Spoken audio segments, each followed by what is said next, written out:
السلام عليكم ورحمة الله وبركاته. ازيكم يا حبايب قلب؟ عاملين ايه؟ يا رب تكونوا بخير وفي احسن حال يا رب. النهاردة الفيديو حلو ان شاء الله وهيعجبكم بإذن الله. بس قبل ما نبدأ الفيديو ما تنسوش تصلوا على النبي كده من قلبكم. اللهم صل وسلم وبارك على سيدنا محمد وعلى آله وأصحابه أجمعين. النهارده هعمل كبده وكبده اسكندراني. احنا زهقنا يا جماعه من الفراخ واللحمه، فلازم نغير وكده. مره كده مره كده الدنيا تمشي. تمام. وكمان الجو حر، فمش عايزين مش عايزين اكل تقيل زي ما بنعمل كده. تمام. انا اجيب 4 بصلات كده حلوين واقطعهم. تمام. وبعدين هقطع فلفل رومي كمان، لو انت عايزه حامي حطي برضو. بس انا هعمل سلطه جنب الاكل حاميه، احط لها ريسه شطه وكده، فانا مش محتاجه الفلفل ده عشان عندي اطفال. تمام. وهعمل جنبهم شويه مكرونه وكده واكله. بصراحه كان طعمها جميل والله. وهعمل شويه عصير كده جوافه حلوين برضو، يرطبوا علينا في الجو الحر اللي احنا فيه ده. هبتدي اخلي الفلفل دوت انضفه والكلام ده، وبعدين اقطعه زي ما انتوا شايفين. وبعدين بعد ما اخلص التقطيع هدخل على المرحلة التانية اللي هي التسوية. نقطع بس كمية الفلفل. ما تنسوش يا جماعة اللايك والاشتراك في القناة ارجوكوا، يعني ما حدش يعني انتوا بتتفرجوا على الفيديو لكن ما بتعملوش لايك ولا اشتراك في القناة. ليه بس؟ يعني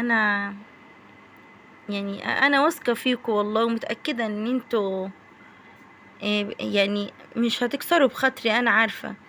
فارجوكوا يعني ما تنسوش اللايك والاشتراك في القناة، فضلا وليس امر. آه انا كده قطعت الفلفل.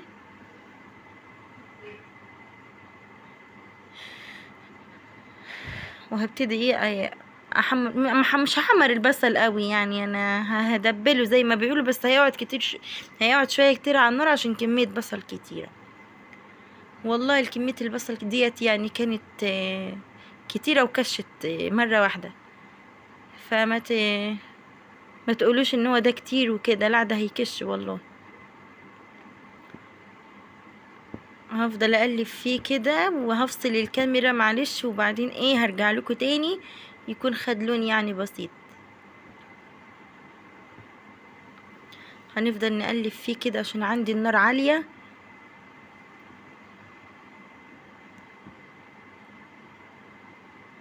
وهنعمل شوية مكرونة محمرين بس كانوا عسل.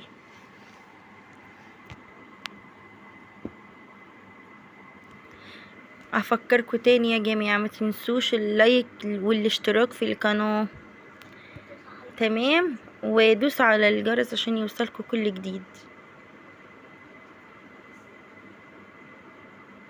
قلت لكم كده يعني شاركوني، شاركوا. لازم نشارك بعضينا. اكتبوا لي كلام يعني في الكومنتات وكده، عشان يعني نبقى عيلة واحدة زي ما بقول لكم على طول. وربنا يخليكم لينا يا رب. انا هعمل كده شوية مكرونة. انا بقلب هنا وهنا، ايدي هنا وايدي هنا، عشان خاطر انا معليه النار، لان وقت الغدا خلاص.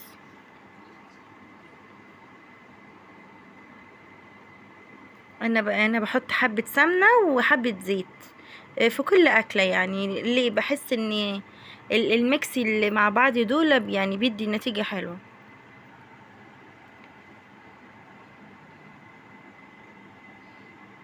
انا كنت بعمل المكرونة بسمنة فلاحي اللي هي البلدي دي بتاعتنا، بس عندي الاولاد ما بيحبوهاش. لو عملت اكل فيه سمنة زي كده ما بياكلوهاش خالص.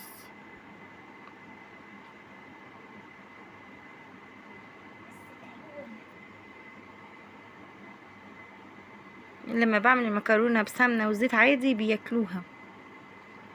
انا كده ايه عملت البصل كده دبلته ودخل يعني في، يعني حسيت البصلة كده اصفرت، وبعدين ده ايه حطيت عليها الكبدة وقلبتها شوحتها كده مع رشة فلفل اسود وملح. وحطيت بعديها بعد ما شوحتها حطيت عليها الفلفل. في ناس يا جماعة بتحب الفلفل يبقى باين وظاهر كده ومقرمش، انا لا ما بحبوش كده، بحس ان هو ني.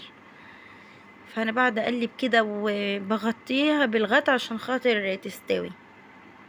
وحطيت كده طماطمية قطعتها وحطيتها عليها برضو، عملت لي في الاخر صوص كده جميل.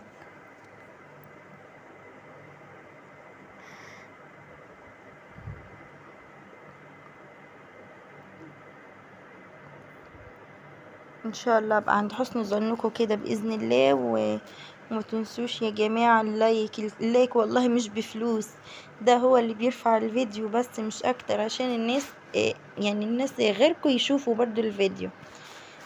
واشتركي في القناه عشان خاطر تشوفي كل جديد بعمله ان شاء الله، وتشجعيني كده وزي ما قلت لكم اكتبوا لي كده كلام عشان نتواصل مع بعضينا ونعرف يعني نبقى عيلة واحدة يعني واخوات في نفس الوقت. انا بحب احط شوية ملح كده في المكرونة والمرقة، وبعدين ايه اطش المية او الشوربة عادي. تمام. انا ولادي بقى بيحبوا المكرونة المحمرة دي، بس ايه بيحبوها طرية، اللي هي بيبقى إيه فيها شوربة كده من تحت، أو بتبقى طرية يعني مش بتبقى ناشفة من المية اللي فيها، بيبقى فيها سنة يعني من الشوربة بتاعتها، هما بيحبوها كده.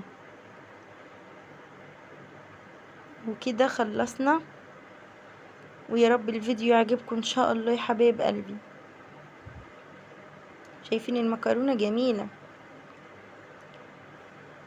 ما تنسوش تعملوا لايك في الفيديو واشتراك للقناة.